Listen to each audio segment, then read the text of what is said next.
Hello, my name is Allison Warner, and I'm the Chief Editor of Orthodontic Products. Thank you for joining us for today's episode of In the Sterilization Room with Jackie, where we talk to infection prevention expert Jackie Dorst about what you need to know to keep the orthodontic team and patients safe during the COVID-19 pandemic and beyond. For over 30 years, Jackie has been a consultant specializing in instrument sterilization and infection control and prevention in the dental setting. She has degrees in microbiology and dental hygiene and has been a featured speaker at the American Dental Association and the American Association of Orthodontists. Hi, Jackie. It's nice to see you this week. It's good to see you, Allison, and we have some exciting news to talk about today. The Yes. nerd side of me is just as excited as she can be. Oh my gosh. Do you know the vaccine for COVID-19 was finally released by the FDA on Friday? Yep. And Monday, shipments started throughout the United States. And Mm-hmm. those shipments went by tractor trailer truck and airplane to all of the facilities that are equipped to handle the ultra low temperatures that are required for storage of the Pfizer vaccine. And on Monday, the first frontline workers were vaccinated for COVID-19. This is a bright spot for us during the pandemic. I'm really excited about it. Can you Yeah, tell? I am too, and I'm sure a lot of our viewers are too. Oh, So, it's a bright spot. Yes. yeah. Yeah, so what we wanted to talk about is now the vaccine isn't going to make it to the dental profession quite yet, Yeah. but it is going to come soon, and depending on which state you're in, it could be sooner rather than later. So we wanted to talk about what does the vaccine now being available mean for the orthodontic team? What should they be thinking about? Yes. It'll depend on your state, Mm-hmm. whether your state considers the dental professionals as frontline workers. I know, like in California, they have been identified as essential healthcare providers. So they'll be in that first wave, if you will, of receiving the vaccine. And then the vaccine will go to like people that are at higher risk, such as residents in long-term healthcare facilities and nursing homes with it. And then we'll work down in stages throughout the entire population. And hopefully by March, at least we'll see even some of the general population will be vaccinated for it. But it'll depend on the infectivity in your state, whether you're at that high priority because of a high rate of number of infections right now, and that the emergency rooms and the ICUs and the hospitals are filling up. And I mean, we're even at a crisis shortage of healthcare professionals to take care of the patients that are infected with this wave of the infections. So that'll determine the availability of the vaccine. And then, of course, then how your state designates dental healthcare professionals, and of course, then orthodontic healthcare professionals. But you'll receive notice. There'll be lots of information disseminated about when it's your time to go and get your orthodontic team vaccinated. Yeah. So let's talk a little bit about getting scheduled. What should the orthodontic team know or be thinking about as they kind of look ahead and approach this? Well, Allison, as with any vaccination, you can have some side effects from it. Even with your vaccinations that you've gone for, your arm will be a little bit sore afterwards, and maybe you don't want to lift it up. You can feel a little punk, just not your best for any of the vaccinations you have. And there's a potential for that with the COVID vaccination. Now, we have to remember the COVID vaccination is going to be 2 injections. This is the Pfizer vaccine. There'll be one given day 1, and then the second injection will be given 21 days later or 3 weeks later.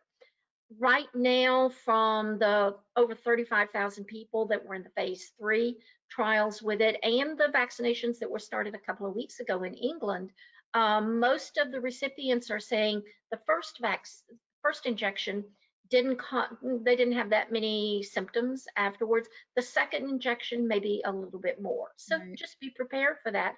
And because of those, the symptoms that they could have post vaccination would be maybe a mild fever. You can take like acetaminophen or Tylenol for that fever. Fatigue, myalgia, headache, chills, even arthralgia with it. So, that's general aches and all, but it only lasts for 2 days max. Okay. It's not debilitating.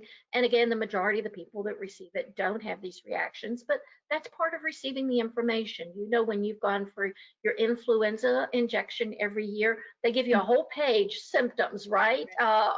This could possibly happen. And over 90% of people, none of those symptoms occur.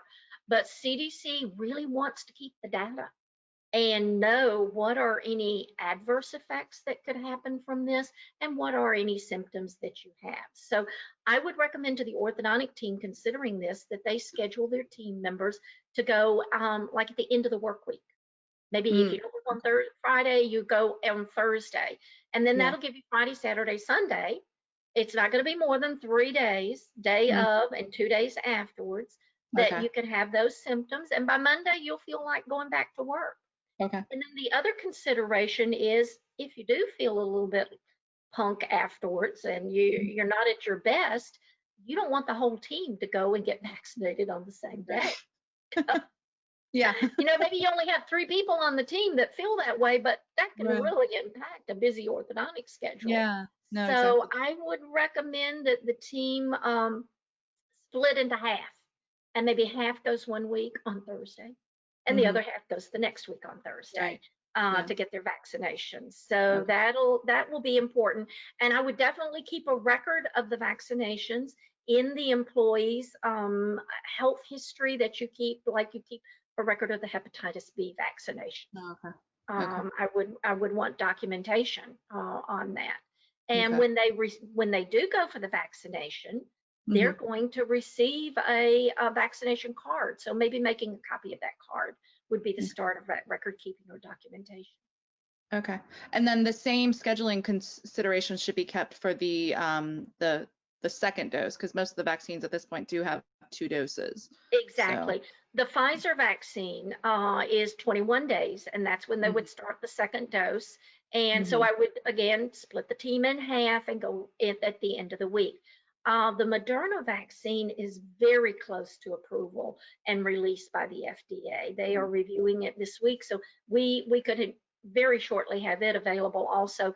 And it's a little bit different. The second injection is given 4 weeks afterwards. So rather than 21 days, 28 days.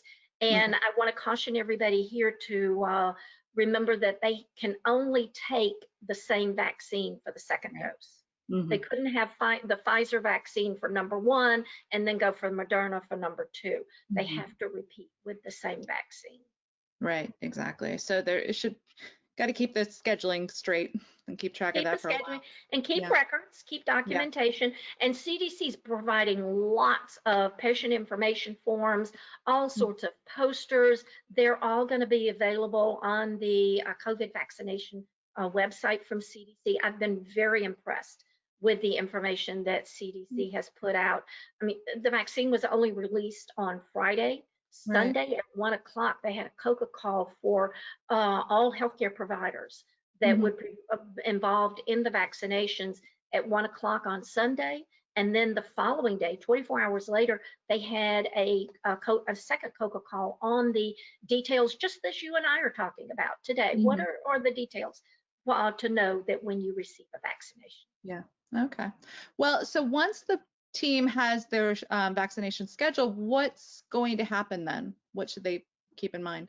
Well, they're going to go to the healthcare facility that has the vaccine and has right now those ultra cold storage conditions for it, because remember the Pfizer vaccine has to be kept really cold. So they'll schedule their appointment and go for their vaccination, and they'll receive an information page, and then they'll receive their vaccination. And after the vaccination, they're going to get a card, similar to a library card, that is printed up, that is going to have their name, their case number, the date they were vaccinated, and which vaccine they received. Okay. So now they've received their vaccine card, they've had their vaccination, and you're ready to leave the facility. I would recommend that as soon as they get in their car, while they're still in the parking lot, that they take a picture of that vaccine card with their phone. That way, even if they lose the card, they've got all of the information still available.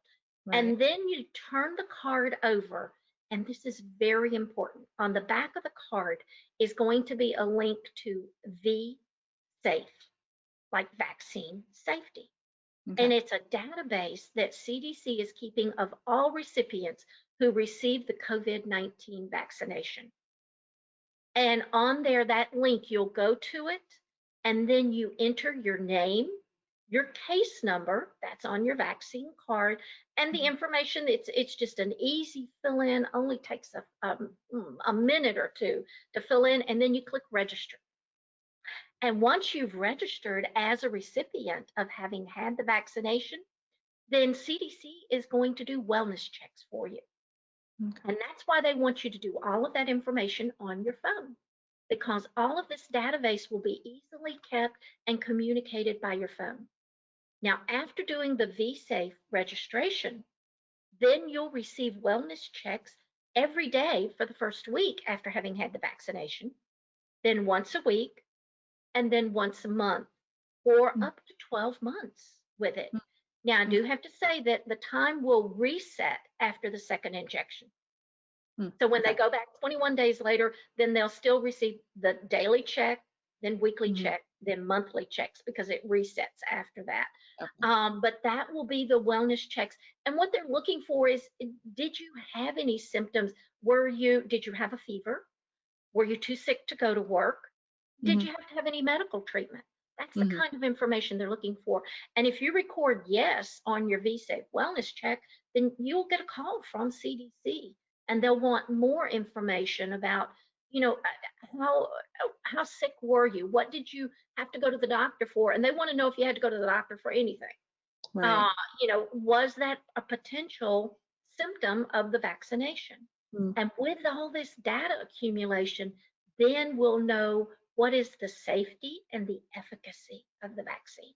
Right. Remember, the initial FDA phase 3 was 35,000. Now we're going to have millions of people that are going to be vaccinated. And the more we know about the safety, then the more we can vaccinate more people that might even have more health concerns about risk, about just specific, maybe chronic health symptoms with it. So yeah, CDC needs that data information. So that's going to be important. Take a photo and then register with VSafe. And then you're good for the next 21 days until you go back for your second vaccination. Great. So Jackie, is there anything else that the orthodontic team should know as they're getting their vaccinations, and to be prepared to kind of do as, this goes along? Well, CDC has set up one other data gathering, and it's referred to as VAERS, VAERS. And VAERS is a database for recording any adverse events after a vaccination. Okay. So and anybody can report that. It can be the patient, it can be the physician, it could be the parent, or the caregiver, if it's someone who has a caregiver. And CDC wants to know about anything that is an adverse event that happens after the person received that vaccination. So again, you can go to VAERS, VAERS.org. For healthcare professionals on it, there is a wonderful, simple CDC website page that, if you'll put the link up at the bottom of the page for Allison, that all of the doctors and can go to receive more information about the COVID-19 vaccine, about reporting on the VSafe. There are links there to the VSafe, and then information on VAERS. So we're going to be on the front line, and we're there to encourage others, to encourage our patients, to encourage other family members, and in our community. Let's get vaccinated. That's the way we're going to end this pandemic and get back to normal. And I have to include, I mentioned at the beginning, I'm so excited, but I have to include one sort of short story. This reminds me, as an infection preventionist and knowing about infectious diseases and immunology with it. In 1925, diphtheria was taking the lives of children. And diphtheria is caused by a bacteria that's transmitted by aerosol droplets. And it affects the respiratory system. And the patient's children couldn't breathe. And it was before antibiotics and Right. before we had the vaccines. But there was a serum, an antitoxin to the toxins that were produced by the bacteria that caused diphtheria that could save lives. And I think many of us are familiar with the Iditarod. Right. And the Iditarod race, the dog sleds, that the story came about from the delivery of the antitoxin, the serum, to Nome, Alaska, for that small group of population that was threatened in the coldest of wintertime to save children's lives with the serum. So I think we can celebrate. We may not have the Iditarod. That's not, fortunately, the vaccine's not being delivered by dog sled, but it is. It's such it really is a celebration for us. It's not going to be immediate. We're still going to have to take precautions. We're still going to have to wear the mask and practice, physical distancing when we're unmasked and wash our hands. But there is a bright spot for us now. So I think that's a good analogy to think of as, hey, we're seeing the light at the end of the tunnel, so to speak. Right. Yeah, exactly. Well, I'm glad you mentioned the fact that, we do have to continue masking and the social distancing and everything for the foreseeable future, even with the vaccine. So we're not quite there yet to let that down. Now, before we end, we want to remind our viewers that you are sponsoring a scholarship for the January OSAP boot camp. We talked about this in our last episode, but we want to talk about it again. And can you just tell our viewers again why this is a great opportunity for an orthodontic team member to think about the next stage of their career in the profession? Yes.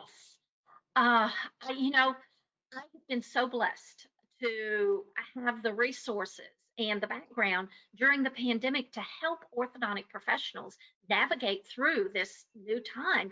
And I've realized we need more knowledgeable people within the profession to be able to answer the questions and to develop the protocols and the respiratory protection plans. And there needs to be more Jackie Dorst out there. One of these days I might retire and I'd like to have a whole line of orthodontic professionals behind me that are spreading that good infection prevention message and using accurate information and feeling confident about what they talk about. And my confidence has come from over the years of being a member of OSAP and attending the OSAP conferences and the OSAP hands-on training that's referred to as the boot camp. So I would like to offer this scholarship to any orthodontic professional out there listening that wants to attend the OSAP boot camp and potentially become a certified infection preventionist. Attending the boot camp is the first step of 3 steps to become a certified infection preventionist and start either leading your own orthodontic team, being the OSHA coordinator, the clinical manager, or to becoming a consultant that helps other orthodontic practices. So if they will submit their form online to Jackie Dorst Sparkle and Shine Scholarship for the OSAP boot camp, I need to receive all of those by January the 6th because boot camp is January the 24th through the 28th on it. Then myself, along with you, the Executive Director of OSAP, Michelle Lee, and Dr. Doug Depew with has also consented to be a judge, and will evaluate and award the scholarship the very next week here on In the Sterilization Room with Jackie. So whoever is out there that has a passion for infection control and safety in the orthodontic office, please submit your application for Jackie Dorst Sparkle and Shine Scholarship to the OSAP boot camp. We appreciate you sharing the message, Allison. Thank you. No, definitely. And the link to the scholarship is below this video. Excuse me. So please check that out. And just a note, we are going to take a little brief hiatus for the holidays because this is the week before Christmas. So we're going to take about a 2-week hiatus, and we will be back. Let's see, I guess that would be January 6th. We'll be back on January 6th for our next episode of In the Sterilization Room. In the meantime, to catch up on past episodes or to check out the latest orthodontic industry news, visit our website, orthodonticproductsonline.com. And until next time, take care and stay safe. Thanks, Jackie. Thank you. Thanks.